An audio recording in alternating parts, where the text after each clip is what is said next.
1962 का cyano Indo war, जो भारत चीन सीमा विवाद के रूप में भी जाना जाता है। भारत चीन के साथ 4000 किलोमीटर की सीमा साझा करता है।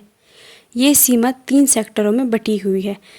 पहला सेक्टर पश्चिमी सेक्टर में भारत अक्साई चीन के साथ 2150 किलोमीटर की सीमा साझा करता है। दूसरा है मिडल सेक्टर में हिमाचल प्रदेश और उत्तराखंड 625 किलोमीटर की सीमा साझा करते हैं। और तीसरा है पूर्वी सेक्टर में सिक्किम और अरुणाचल प्रदेश 1225 किलोमीटर की सीमा चाइना के साथ साझा करते हैं। अरुणाचल प्रदेश को पहले नेफा यानी नॉर्थ ईस्ट फ्रंटियर एजेंसी कहते थे। 20 जनवरी 1972 में इसे केंद्र शासित प्रदेश का दर्जा मिला और इसमें नेफा का नाम बदल करके अरुणाचल प्रदेश रख दिया गया। सन 1914 में शिमला में तिब्बत, चीन और ब्रिटिश भारत के प्रतिनिधियों की एक बैठक हुई, जिसे हम शिमला समझौता के नाम से जानते हैं। इसमें भारत के ब्रिटिश शासकों ने तवांग को भारत का हिस्सा माना। इस बात में तिब्बत ने भी हामी भरी, लेकिन चीन ने इस बात को मानने से इनकार कर दिया और वे इस बैठक से उठ करके चला गया। शिमला समझौता के बाद भारत और तिब्बत के बीच द्विपक्षीय समझौता हुआ। तवांग को भारत का हिस्सा मानते हुए मैकमोहन लाइन खींच दी गई। यह मैकमोहन लाइन हेनरी मैकमोहन, जो कि ब्रिटिश भारतीय सेना अधिकारी और राजनीतिज्ञ थे, उनके नाम पर रखी गई। भारत चीन में विवाद केवल 2 सेक्टर में ही है, एक अरुणाचल प्रदेश और दूसरा अक्साई चीन। 1953 में भारत के प्रथम प्रधानमंत्री पंडित जवाहरलाल नेहरू और चीन के प्रथम प्रधानमंत्री जोऊ एनलाई ने एक मुलाकात करी और 29 अप्रैल 1954 में दोनों देशों ने पंचशील समझौता पर एक सिग्नेचर कर दिए। इस समझौते का उद्देश्य दोनों देशों के बीच सीमा विवाद को खत्म करना था। यह समझौता चीन के तिब्बत और भारत के बीच व्यापार और आपसी समझौते पे हुआ। पंचशील समझौते में 5 सिद्धांत थे। एक दूसरे की अखंडता और संप्रभुता का सम्मान करेंगे, दोनों देश परस्पर आक्रमण नहीं करेंगे, एक दूसरे के आंतरिक मामलों में दोनों देश दखल नहीं देंगे, आपसी लाभ के लिए समानता और सहयोग का भाव बनाए रखेंगे, कोई भी देश किसी के अस्तित्व पर संकट पैदा नहीं करेगा। और इसके बाद हिंदी चीनी भाई भाई के नारे लगने लगे। चीन ने पश्चिम में सेना का विस्तार किया और वहां पर एक हाईवे बनाना शुरू किया। इस हाईवे का कार्य 1953 में शुरू हुआ और 1957 में इस हाईवे का कार्य समाप्त हो गया। हाईवे 219 जो अक्साई चीन से होकर जाती है और चीन के सिंजियान और तिब्बत के ल्हासा से जोड़ती है। सिंजियांग तिब्बत हाईवे, ये हाईवे दुनिया का सबसे बड़ा हाईवे है। चीन के तिब्बत पर कब्जा करने के बाद पंचशील समझौते के तहत भारत ने तिब्बत को चीन का एक क्षेत्र अथवा भाग स्वीकार कर लिया था। 10 मार्च 1959 में तिब्बत की राजधानी ल्हासा में एक विद्रोह शुरू हुआ। ये विद्रोह चीन अधिकार के खिलाफ था। इस विद्रोह के बाद तिब्बत के 14वें दलाई लामा भारत आ गए।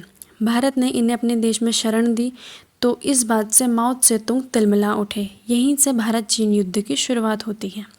इस घटना से पंचशील समझौते के सिद्धांत 3 का उल्लंघन हुआ, जिसमें कहा गया था कि दोनों देश एक दूसरे के आंतरिक मामलों में दखल नहीं देंगे। इस घटना के लिए सोवियत संघ के लीडर ने मियो जेडोंग को ही ब्लेम किया और नेहरू को सपोर्ट किया। तब से चीन भारत को अपना दुश्मन मानने लगा था। चीन को लगा कि ल्हासा विद्रोह में भी भारत का ही हाथ है। इसके बाद चीन मैकमोहन लाइन से अंदर घुसने लग जाता है। 1959 में चीन एक नक्शा जारी करता है और उस नक्शे में अक्साई चीन और नेफा यानी अरुणाचल प्रदेश को अपना क्षेत्र बताता है।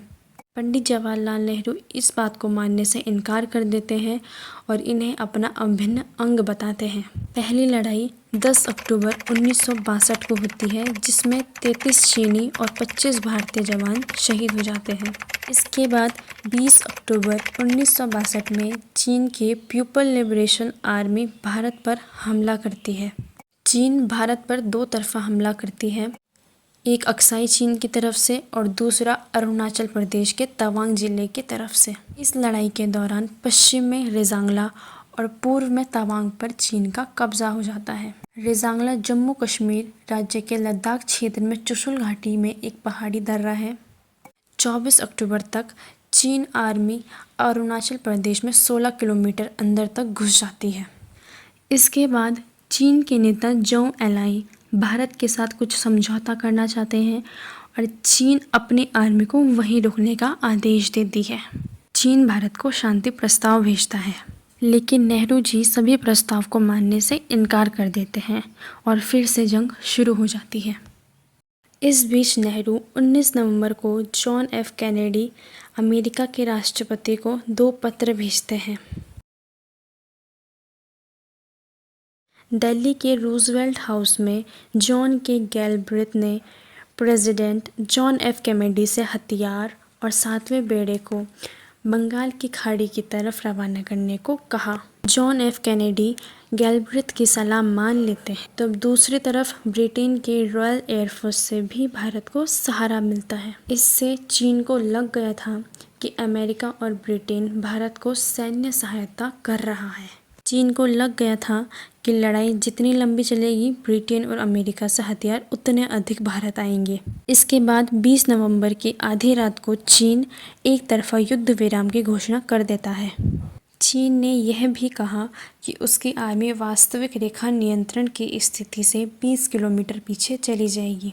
इस युद्ध में 1383 भारतीय सैनिक शहीद हो गए और चीन के 722 सैनिक मारे गए और 4000 सैनिकों को चीन ने बंदी बना लिया।